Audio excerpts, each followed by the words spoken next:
Hi! Hey! Nice to meet you. You too! Wow, that didn't feel like 8.5 inches. Oh my gosh, you definitely photoshopped the shit out of your Grindr photos. Let's have dinner. Yeah!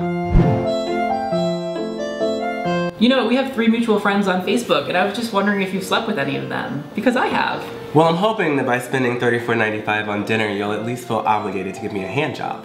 Oh, that's really funny, but I can't wait to leak your dick pic when we break up. You really look so familiar to me.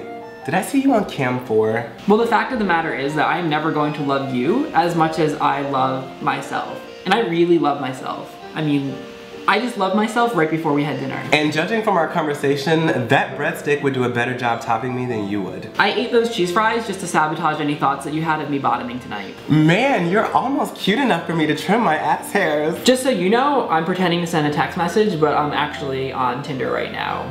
And this guy's really cute. I always hope that the guys I'm dating have lower standards than me. I'm actually surprised that I answered your message because I usually don't. I just enjoy the validation that strangers give me because it feels really nice. You know, I was never good at math, but I do know that 2 bottoms don't equal a top. I'm not gonna like you, so I think we should probably just break up right now. Well, I'm definitely never gonna text you again. Oh, and I should have spent the night masturbating to Tumblr porn. Alright, good night. Bye, take care.